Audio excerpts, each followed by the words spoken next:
नमस्कार. कोदाई किचनमध्ये सगळ्यांचं अगदी मनापासून स्वागत. तर रात्रीच्या जेवणाचा स्वयंपाक करायचा कंटाळा आला की नाही, माझ्याकडे ना नेहमी ही रेसिपी बनतेच. अगदी अगदी रोज आड म्हणाल तर एक दिवस आड म्हणाल तरीसुद्धा ही रेसिपी माझ्याकडे हे मी बनवतेच. कारण रात्रीचं जेवण म्हणजे काय फारसं जास्त कोण खात नाही. मग अशा वेळेला काय करायचं, ज्वारीची भाकरी, मग त्याला आमटी करा किंवा भाजी करा, काहीतरी करावं लागतं. त्यापेक्षा हे ज्वारीच्या पिठाचं मस्त असं हे थालीपीठ मी नेहमी बनवते. अगदी मी स्वतः तरी रोज खाते.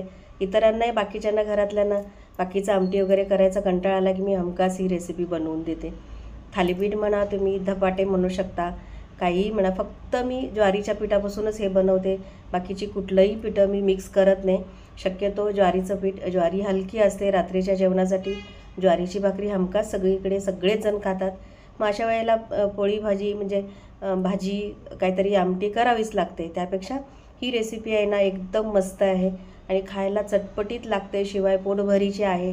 रात्रीच्या जेवणामध्ये जास्त जड अन्न खाऊ नये, तर असं मस्त हलकं फुलकं छान ही रेसिपी आहे. तर त्यासाठी काय केलं, मी इकडे 4 ते 5 मी थालीपीठ करणार आहे, त्यासाठीचं पीठ घेतलं आहे. आणि फक्त मिरची आणि लसूण मी बारीक करून घेतला. तर यामध्ये 1-2 मोठे कांदे असे मोठे मोठे चिरून घेतले. कोथिंबीर घेतली 1 प्लेटभर. हळद घ्यायची. आता तुम्ही हिरवी मिरची जर तुम्हाला नको असेल तर तुम्ही लाल मिरची पावडर वापरू शकता. थोडेसे जिरे, थोडेसे तुम्ही धने वापरू शकता, ओवा वापरू शकता. आणि आता 1 चमचाभर तेल घातलं आणि याला छान मळून घ्यायचं आहे. अगदी 2 मिनटासाठी हे छान मळून घ्यायचं, पाण्याने ओलवून घ्यायचं. म्हणजे आपण भाकरीसाठी पीठ करतो की नाही, अगदी तसंच करायचं आहे. फक्त हे आपल्याला तव्यावर थापून घेणार आहे. त्यासाठी थोडंसं सैलसर बनवायचं. म्हणजे आपण भाकरीला बनवताना भाकरी हातावर थापली जाते परातीत, तसं हे नाही थापायचं. म्हणून थोडंसं सैलसर करायचं. अगदी मी ही रात्रीच्या जेवणासाठी आहे ना, मी सगळ्यांना एखाद्या वेळेला सगळ्यांनाच करते. मी स्वतः तरी अशी हलकं फुलकं असतं, त्यामुळे मी स्वतः तरी करून नेहमीच खात असते. बाकीच्यांना घरातल्यांनाही खाऊ घालते. आता हे पीठ मळून झालं, मिक्स करून झालं. आता याला भिजवत ठेवायचं नाही, काही नाही, पटकन लगेच थापायला घ्यायचं. कारण हे जास्त वेळ पीठ असंच राहिलं की मग पाणी जास्त सुटतं, मग आपल्याला थापायला अडचण होते. त्यासाठी मळून घ्यायचं आणि लगेच करायला घ्यायचं. तर नॉनस्टिक पॅनचाच मी वापर करते. तुम्ही साधं लोखंडाच्या तव्यावर पण निघतं बरं का. आता मी अजून गॅस लावलेला नाही, बघू शकता. आता याच्यावर थापून घ्यायचं आहे. तेल थोडंसं घ्यायचं. आता हे ज्वारी आहे, ज्वारी वृक्ष असते, ज्वारीमध्ये जास्त तेल नसतं. त्यामुळे ज्वारीचं पदार्थ किंवा ज्वारीची भाकरी करताना तुम्ही आमटी कराल, भाजी कराल, त्यावेळेला थोडंसं तेल जास्त वापरायचं. आता या धपाट्यासाठी सुद्धा मी थोडंसं जास्त तेल वापरून खमंग असं कुरकुरीत धपाटा हा थालीपीठ तयार होतं. अगदी खमंग लागतं. याच्यामध्ये तिळही तुम्ही घालू शकता बरं का. मी इथे वापरले नाहीत, तिळही वापरू शकता.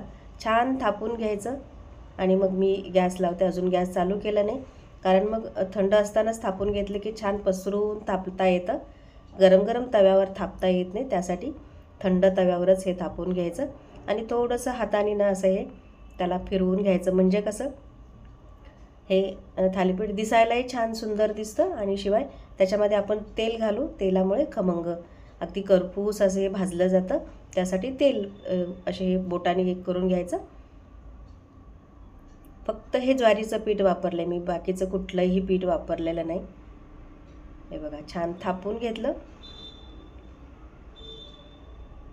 आता याला गॅस चालू केला तरी चालेल. आणि आता याच्यावरून तेल सोडायचं.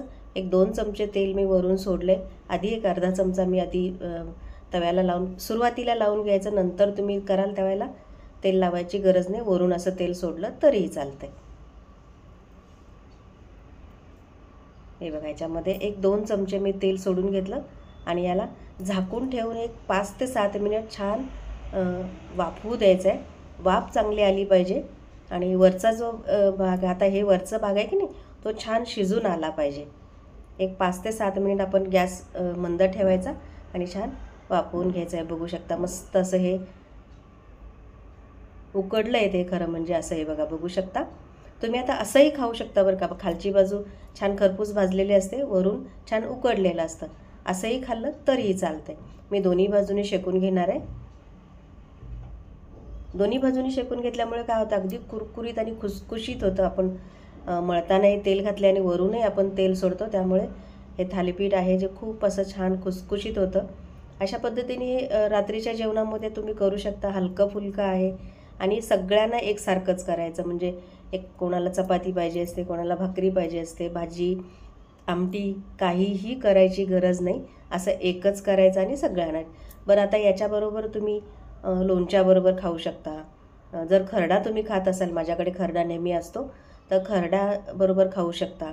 किंवा मग तुम्ही खोबऱ्याची चटणी बरोबर खाऊ शकता, पुदिन्याची चटणी करून खाऊ शकता, किंवा शेंगदाण्याची जी कोरडी चटणी असते की नाही, कशाबरोबरही खाऊ शकता. किंवा असंही अप्रतिम लागतं आहे याच्याबरोबर. वरून आणखी थोडंसं तेल लावून झाल्यानंतर जेव्हा तुम्ही खाल की नाही, त्यावेळेला तूप थोडंसं सोडून खा. अगदी मस्त. कारण पोटासाठी इतकं चांगलं आहे ना हे रात्रीच्या जेवणाला. अगदी पचायला हलकं फुलकं आहे. शिवाय तुम्हाला चटपटीत असं काहीतरी खायचं आहे, पण कंटाळा आला आहे स्वयंपाकाचा, तर अशा पद्धतीने छान असे हे थालीपीठ म्हणा, धपाटे, आमच्याकडे हे मी धपाटच म्हणते. तर बघा, मस्त असं हे खरपूस भाजले, अगदी कुरकुरीत लागतं हे. आणि आमच्याकडे हे कसं, प्रत्येकाला एक दिलं की पोट भरतं. अशा पद्धतीने केल्यामुळे थोडंसं तेल जास्त वापरलं आहे, त्यामुळे पोट भरतं आणि रात्रीचं अगदी पोटाला हलका फुलका हा आहार आहे. हे बघा, आता मी चटणी वगैरे काहीच केलेली नाही, मी सॉसबरोबर देते. कारण मी नेहमीच करते. अगदी बाकीच्यानी कोणी खाल्लं नाही ना, तरी मी स्वतःसाठी असं बनवून रात्रीच्या जेवणासाठी खाते. हे बघा, मस्त असं छान. मुलंसुद्धा अगदी आवडीने खातील बरं का. तुम्ही जर टिफिनमध्ये दिलं की नाही, मुलंसुद्धा तुमची मुलं कांदा खात असतील, तर अगदी नक्की हे मुलांसाठी करा. रेसिपी कशी वाटली मला कमेंटमध्ये नक्की सांगा. आवडल्यास लाईक करा, शेअर